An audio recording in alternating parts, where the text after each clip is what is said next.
আরব union BNP নেতৃবৃন্দ, word BNP নেতৃবৃন্দ এবং সকল অঙ্গ সহযোগী সমাজ নেতৃবৃন্দ সকলকে বাংলাদেশ জাতীয়তাবাদী ছাত্রদল যশোর জেলা শাখার পক্ষ থেকে শুভেচ্ছা এবং ইত্যাদি অভিবাদন জানাচ্ছি।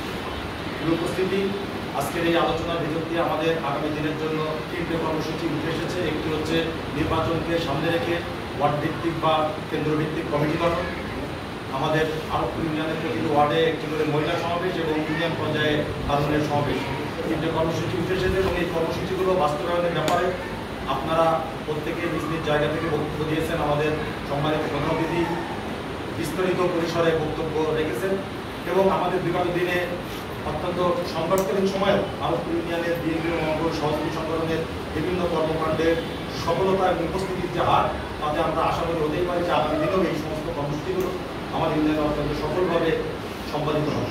কিন্তু আমি এই কথার সাথে আমাদের প্রধান অতিথি নির্বাচন, এই কেন্দ্রভিত্তিক কমিটি গঠন বা এই মহিলা দলের কমিটি গঠন সংক্রান্ত বিষয়গুলো যে কথাগুলো বলেছেন, সেই কথাগুলোর সাথে আমি কিছু কথা অ্যাড করতে চাই। বারবার বলার পরেও আমাদের কিন্তু সময়ের ঘাটতি আছে।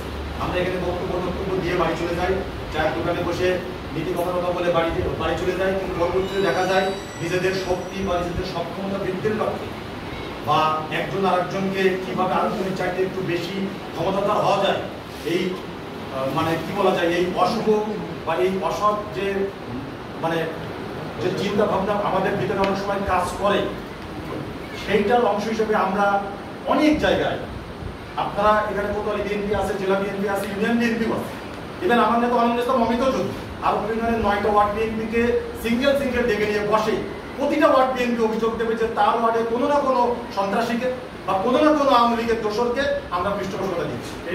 সেই দায়ভার হয় আমার, না হয় আরেকজনের, কিন্তু এই দায়ভার সামগ্রিকভাবে আমরা কেউ এড়াতে পারি না।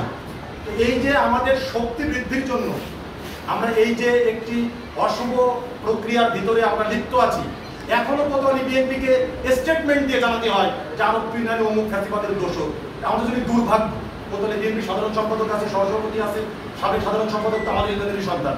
এটা আমাদের যদি দুর্ভাগ্য যে এখন তাদেরকে স্টেটমেন্টে জানাতে হয়।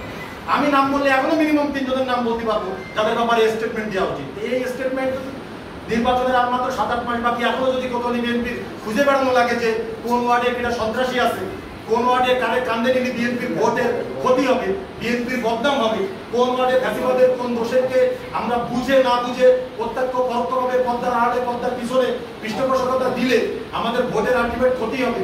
দিন শেষে আগামী দিনে যদি কখনো আবারও রাজনৈতিক পরিক্রমায় আমাদের খারাপ সময় আসে, এই 5 তারিখের আগের এই বাংলাদেশে আমাদের পাশে খুঁজে পাওয়া যাবে না।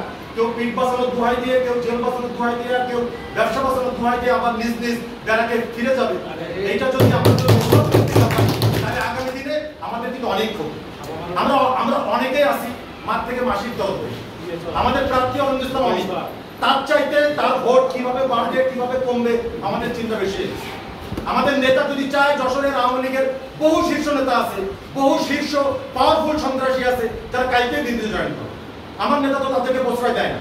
তো আমরা কেন এই যে নেতার ভোট বাড়ানোর বাহানার নাটকে আমরা কেন বিভিন্ন জায়গায় আওয়ামী লীগের দোষর কিংবা বিতর্কিত লোক কিংবা সন্ত্রাসী কিংবা মাদক ব্যবসায়ী, আমরা কেন তাদের সাথে সম্পৃক্ত থাকবো পদ্মার সামনে কিংবা পদ্মার পিছনে, মুখে দায় স্বীকার করে কিংবা মনে মনে দায় স্বীকার করে আমরা কেন এই সম্পৃক্ত থাকবো? অতএব আগামী দিনে যে কমিটিগুলো হবে, আমি আপনাদের কাছে বিনীতভাবে আহ্বান জানাতে চাই যে 9টি ওয়ার্ড বিএনপি আপনাদেরকে শক্ত হতে হবে। ওই যে সিরাজ চাচা বলে দিয়েছে কি, আজম ভাই বলে দিয়েছে কি, খাইরুল চাচার সাথে গড়ে কি মাসুদ মামার কাছের লোক, এই চিন্তা করে যেন কোনো ফ্যাসিবাদের দোষর, কোনো বিতর্কিত ব্যক্তি, কোনো সন্ত্রাসী কাউকে আপনারা এই কেন্দ্র ভিত্তিক কমিটি বলেন, মহিলা দলের কমিটি বলেন কিংবা তারুণ্যের সমাবেশে আপনারা বিভিন্ন ওয়ার্ড আপনাদের যে জনসমর্থনের যে শক্তি প্রদর্শন করবেন, সেখানে যেন এইগুলো আনবেন না। আমি ওনাদের কাছে ক্ষমা চেয়ে নিলাম, ওনাদের নামগুলো আমি প্রতীকী অর্থে ব্যবহার করলাম। এটা আমাদের সকলের ক্ষেত্রে এই কথাটি প্রযোজ্য যে আমাদের কারোর সাথে কারোর সম্পর্ক আছে, সেই কারণে আপনার ওয়ার্ড বিএনপি যদি দুর্বল হয়ে যান, আজম ভাই যে কথা বলেছে, দিন শেষে দায় এবং সফলতা ব্যর্থতার সবচেয়ে বেশি আলোচনা কিন্তু ওই ওয়ার্ড বিএনপিকে নিয়েই হবে। অতএব আপনারা যদি বিতর্কিত কর্মকাণ্ড করেন, আপনারা যদি বিতর্কিত লোককে প্রশ্রয় দেন, তাহলে কিন্তু ক্ষতি। আমি আবারও বলছি, জননেতা অনিন্দ অমিত প্রার্থী হবে, তার চিন্তায় আপনারা ভোট করেন। আপনারা আপনাদের চিন্তা বাস্তবায়নের নামে কোনো অশুভ শক্তিকে আপনারা প্রশ্রয় দেন না। আমার নেতা কোনো আওয়ামী লীগ কান্দে নিচ্ছে না, আমার নেতা কোনো সন্ত্রাসীকে বিএনপিতে জয়েন করাচ্ছে না, আমার নেতা কোনো চিহ্নিত সন্ত্রাসী কোনো মাদক ব্যবসায়ীকে সঙ্গে রাখতে হবে কারণ আগামী দিনে একটু ভোট সেন্টারে ঝামেলা মামলা আছে, এই সমস্ত বাহানা, এই সমস্ত বয়ান, এই সমস্ত ধাপ্পাবাজি আমার নেতা দিচ্ছে না। যেহেতু আমার নেতা দিচ্ছে না, অতএব আপনারা কেউ আল্লাহর রাস্তে আগামী 8 মাসে এই ব্যাখ্যাটা দিয়েন না।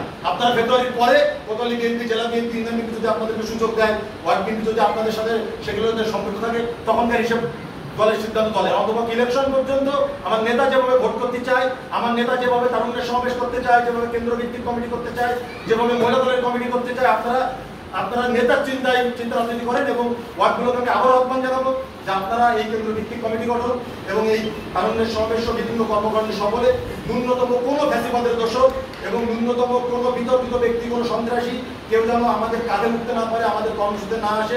এবং এই ব্যাপারে আমাদের একটি নীতিগত ঐক্যমত, দ্বন্দ্ব, ফ্যাসাদ, পার্থক্য, মত পার্থক্য, গ্রুপিং, লবিং আমাদের ভিতরে যাই থাকুক, এই ব্যাপারে একটি নীতিগত ঐক্যমত আমি মনে করি 17 বছরের নির্যাতিত বিএনপি সকল নেতার ভিতরে আসবে। এই প্রত্যাশা ব্যক্ত করে সকলের প্রতি মহান রহমত এবং সকলের সুস্থতা এবং সুস্বাস্থ্য কামনা করে আগামী দিনে বিএনপির এই সকল কর্মকাণ্ড সফলভাবে সম্পাদিত হোক, এই শুভকামনা জানিয়ে আমি আমার বক্তব্য শেষ করছি। আল্লাহ হাফেজ। বাংলাদেশ জিন্দাবাদ। শহীদ প্রেসিডেন্ট রাষ্ট্রনায়ক দেশনায়ক তারেক রহমান জিন্দাবাদ। মরহুম জননেতা তরুণ ইসলাম, আমার বড় ভাই জননেতা অরুণ ইসলাম জিন্দাবাদ। সকলকে ধন্যবাদ।